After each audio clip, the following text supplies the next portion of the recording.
Hello, everyone. The purpose of this tutorial, it has nothing to do, well, it will have coding in it, but it doesn't have anything really to do with learning how to code.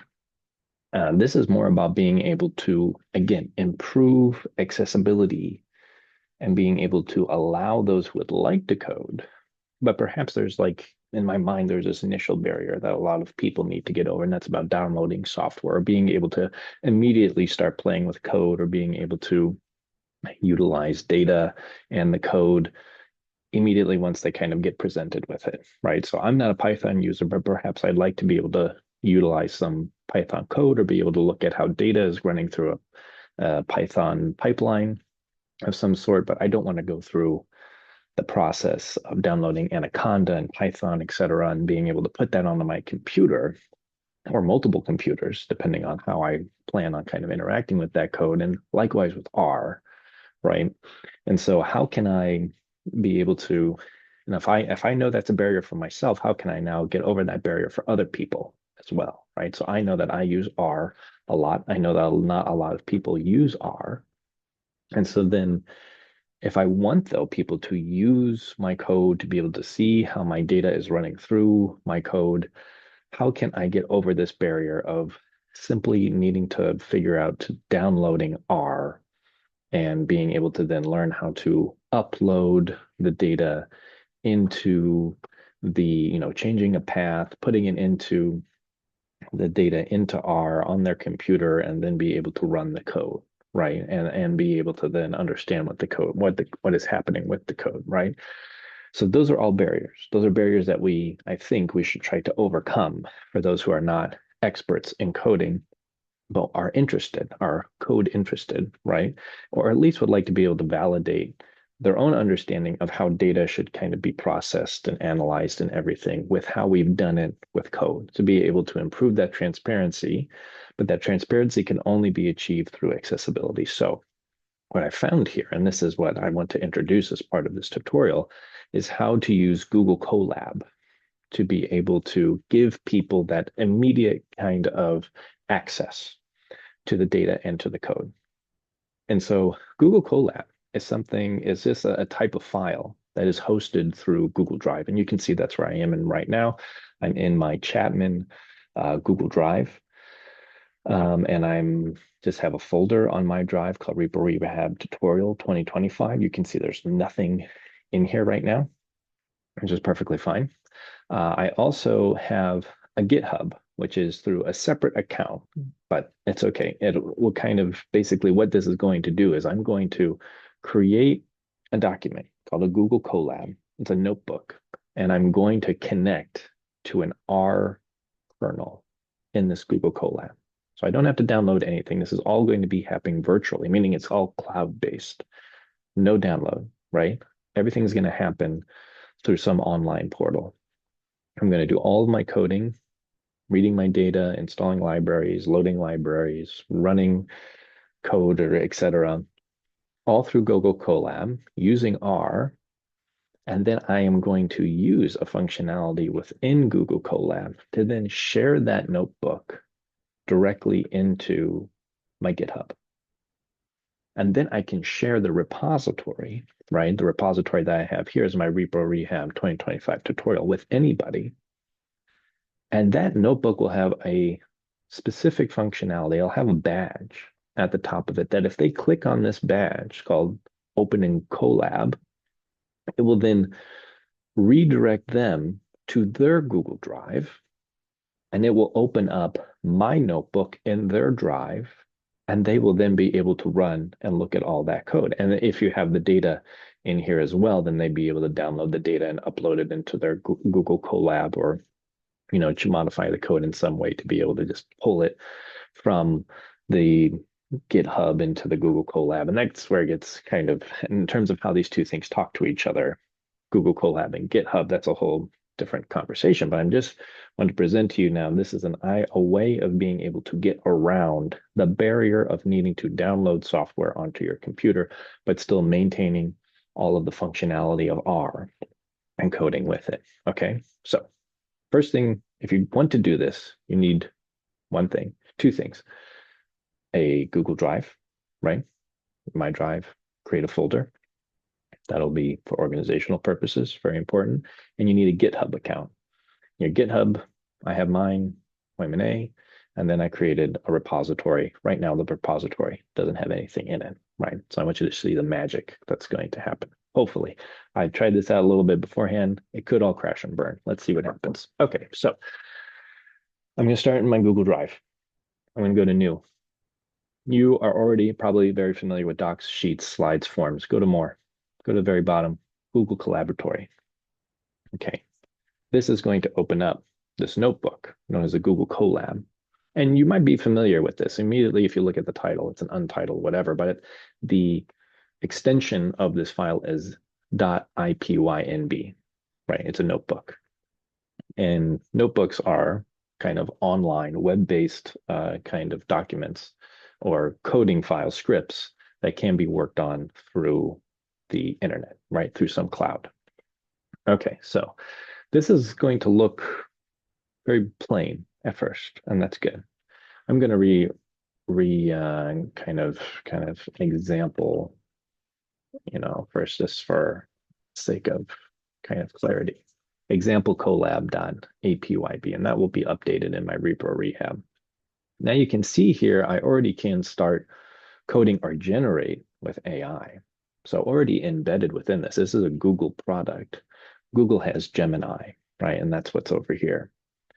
So you can even ask it to be able to start creating code for you. So even if you're not a code expert, you can start to ask Gemini to start creating code for you within the script.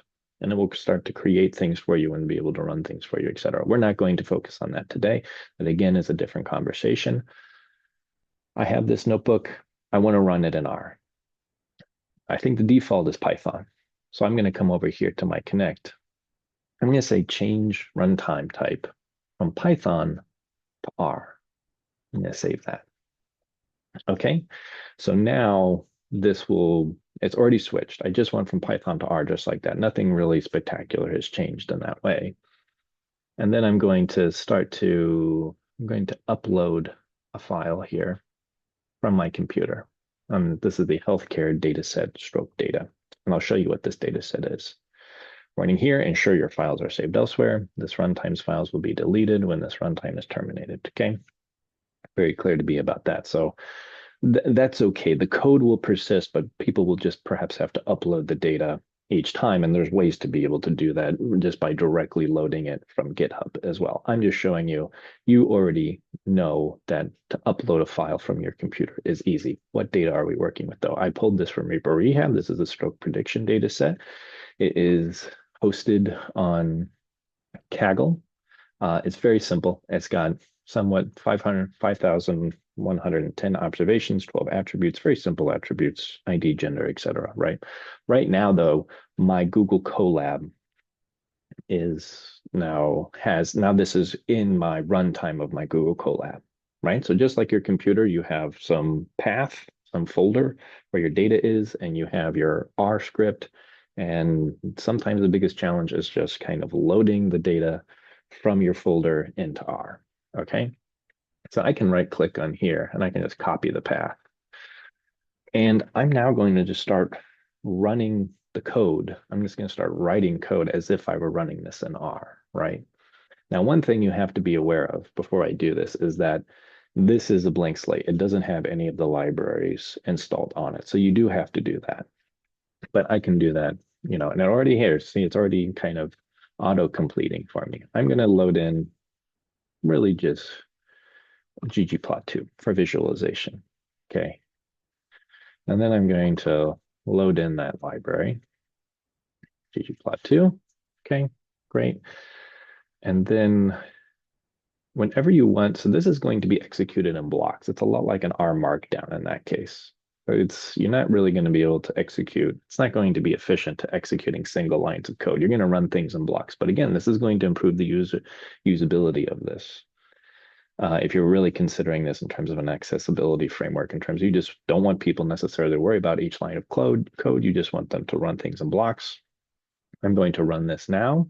This is now happening not on my computer, but through the Google Cloud, okay? it is loading in, installing the ggplot2 library onto this runtime of R that's being hosted in my Google Drive. And then it's going to load the library itself. You see there's a check mark here. It says that took 14 seconds. I'm going to create a new code block now. And I'm just going to say data equals read.csv. I still have this in my clipboard and my computer's memory, right? The path of my data set here, okay? And I'm going to just look at it using a base function of head, just to kind of see the first rows and all the columns of my data. I'm going to run that. Okay, so far, so good. I've installed a library. I've loaded that library. I have uploaded my data. I now have that data loaded into my R runtime, known as data. I have head. I've been able to now see the data, right? So this looks a lot like an R markdown. If you're familiar with that, I am then going to, again, I'm creating this in blocks, right? And that's good for organizational purposes. I'm creating code blocks. I'm just hitting the plus code here. Now I'm going to do a figure using ggplot. So I'm going to go to ggplot,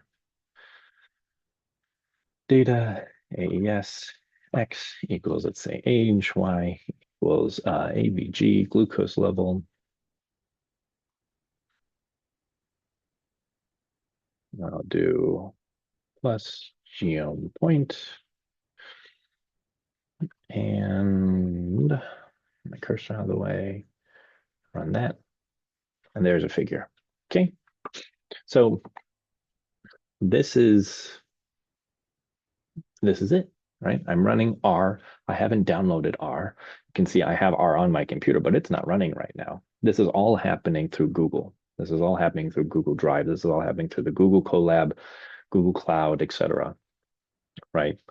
And the thing that I haven't even shown you yet here that might be an advantage to those who have good understanding of data, have good understanding of visualization and statistics, but just not a good understanding of R, is that you can then create blocks that will can be generated through Gemini, right? And you can even tell it to explain code and things like that. And this is now, you can now use AI to kind of help promote the literacy of what is happening here, right? This is all data that has no comments in it. That's not good. That reduces accessibility. But for me, if I were to get this, and I consider, if I take the perspective of someone who's an amateur R coder and I don't understand everything, instead of Googling all these things, I can use Gemini to be able to give me at least a pretty good description, right? Okay, so let's say this is it. You know, we don't need to do a lot more. You kind of get the gist of it. You can do R virtually through Google Colab. You could then share this notebook. I can come back to here. I'm going to refresh this just so that you can see that this is here. You know, I could share this with collaborators, etc. You know, just like I could any other document. That is somewhat of an advantage as well. But if I really want to be able to make this accessible in terms of if I want to kind of follow the repo rehab principles and make sure that other people could reproduce this or understand what I did, then I need to be able to put this on a repository like GitHub. Okay. And so what I'm going to do here now is I'm going to go File, Save a Copy in GitHub. Okay. Now I've already done this process and I already have this kind of given authorization to this Google Colab account to be linked to my GitHub. And you do this and it's just like signing in to GitHub, etc. And it's not a big deal. I'm going to click on this now and you can see it already kind of has my name here and then all the repositories I have. So I just have to tell it which repository I want this copy to be put into. And again, this is a copy. So even if you put this on your GitHub, it doesn't mean that that is then, if people modify anything of this code in their own Google Colab, that's going to modify your code. Okay, so you don't have to worry about that. So this is something you kind of do at the very end of your thing. So here I have my repository here, Wayman A, Repo Rehab 2025. Include a link to the collab. Make sure that's checked. Okay, and you'll see why in a second. Created using Google Colab. I don't need to put in too much commits, but if you're familiar with GitHub, the commit means that you are now kind of modifying, you're going to modify the repository in some way. I'm going to click OK, creating a copy. It's now opening up that copy right here. And it shows it's like a markdown, right? So now if I created this and I want people to be able to see this like an R markdown document, mission accomplished here, right? People can see the data, see everything that I've done. But maybe you are crazy enough that you want somebody else to also be able, you want to give people the opportunity to also be able to start manipulating the data or being able to manipulate the analyses in some way. And so you should have the data shared here as well so that people can download and upload it into our own Google Colab. But instead of them needing to download this script and creating it into, opening up their Google Drive, and again, this is creating barriers. Just think about how many clicks and how much time you have to be able to kind of spend to be able to do these things. All somebody has to do, let's say you share this link to your to your GitHub repository as part of your data availability statement in a paper. And then people go to this link, they come to this notebook, they see this badge. This is what the link to Go Colab is. They click on it. I am now being redirected to, I am now in a different, my kind of generic Gmail account in Google Colab. Okay, so here I have it. This is my one account. This is the hosting account, the original account that created all this. This is my other account that is linked to my GitHub, right? So you think about if somebody is a GitHub user and they have whatever Gmail account that's linked to their GitHub, they come across my repository, they click on that they click on that notebook, they click on the Google Colab link, it will redirect them here. Then all they have to do is if they download the data or they can use some functions or whatever, and so if you see here, the data is not in here right now, right? So the person would have to go download the data, upload it. That part I don't think is too difficult. I don't think that's a huge barrier, the downloading and uploading from one place to another.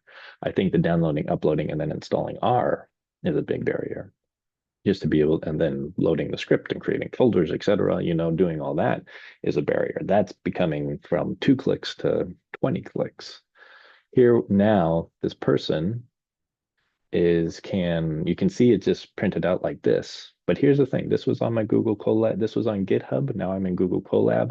I can now start to run, it tells me this notebook was not authored by Google, right? It came from GitHub. That's okay. I'm going to trust that whoever posted this, but there's nothing malicious in this code, right? And now I am running these blocks in a separate account through in a separate runtime than the original one. So this account is not my account, the original account. And you imagine that this is the account of somebody who's interested in looking at your code or looking at your data. And now being able to kind of see what things, perhaps they have questions, they want to do that. So here I loaded that first block, 23 seconds. I'm now going to load the data. The data is now, I am working with the data in this account, independent of the previous account that I was working on. This is my Colab now, right? But it's using all of the original code that you have. So I can come in here. So far, I've been running all this as it is, but now I can create a change. I can just say color equals stroke, right? And you can see up here, save in GitHub to keep changes, right? I can't do that. I could save it in my own, all right? So I have this in my whatever GitHub, but it's not going to overwrite these things. It's not going to overwrite what I have here, right? You can see that it's not updating it as it goes. Now I can run this. I have to kind of, it's treating it as a numeric, not a factor, right? Click that play. I have too many parentheses, being sloppy. There we go. Okay, now I can kind of see it a little bit, but I can keep working on this now. And now I am somebody who only 30 seconds ago, I was looking at the notebook and seeing the output. Let's refresh this here. Seeing the output of your notebook. Here it is again, right? So I changed it. I changed the notebook. You can see that the notebook itself has not changed on my GitHub, which is nice. I could commit changes to that, but I don't need to. And you can see now that a person can go from, okay, I see what you did. You're using these packages. I'm looking at your data. I'm seeing kind of, what you're saying in your paper is matching what you have in your R markdown. But now I want to be able to, since you've shared this, maybe I am now interested in being able to use your data or modify the analysis in some way, and I'm going to publish on that.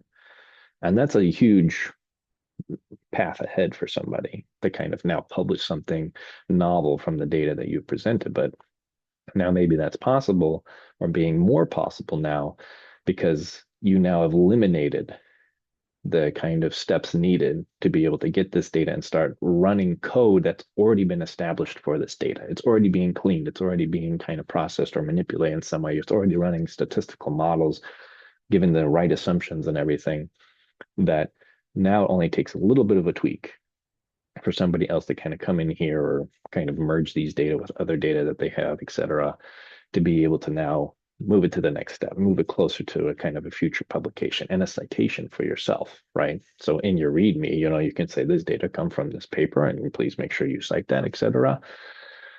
No problem there. And now these individuals, whoever they are, people who are not familiar with your data are now manipulating, playing with the data. And that will draw people into your research and going, oh yeah, I'm very familiar with your repo, your data, et cetera. We've been looking at things. It's very interesting. Maybe that spawns a whole new collaboration. So this is all for the sake of getting rid of the added step. And hopefully then people go and actually install R or something like that. It's perhaps a little bit more stable, et cetera. But then it gets them hooked and it gets them interested. And maybe they're not super familiar with this, with using R, but then that's where they can then say, okay, I understand that I can use Gemini here to be able to start getting some prompts about or getting some code completed to be able to do things here. So I can create a new code block, and now maybe I say I want to generate something, and I can say, run a linear model with age as the outcome and stroke as the predictor variable in the data data frame, right? I say, okay, there you go. So it created this. It's giving me the prompt. It's running the model. Now I have the model, the stroke, the data. I can run that. And now I've already run the regression, right? So I may not know the syntax to be able to do this if I'm not a proficient R user, but maybe I know the questions that I want to run. And the questions it will be much easier for me to run these things if I just put in prompts within my own Google Colab with the assistance of Gemini to create these things. Okay.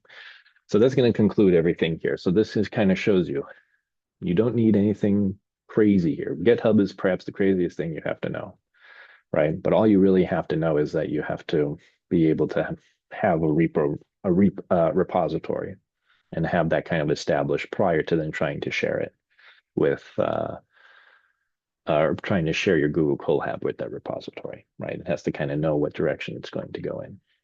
But otherwise, that's it, right? So I can close all these things down.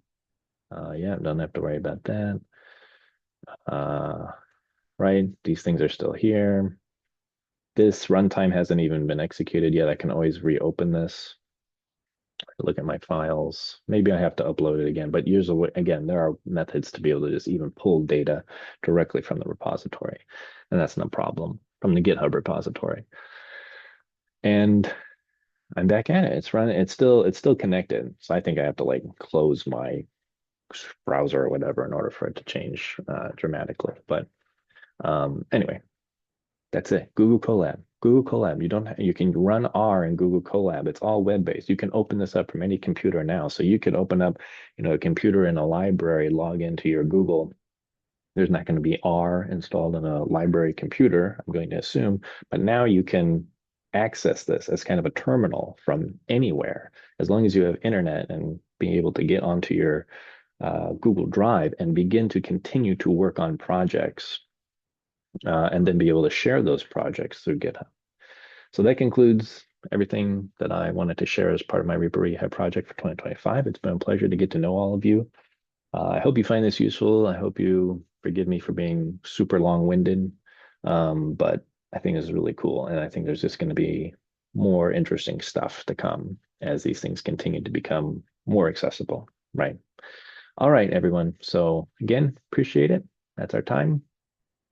See you when I see you.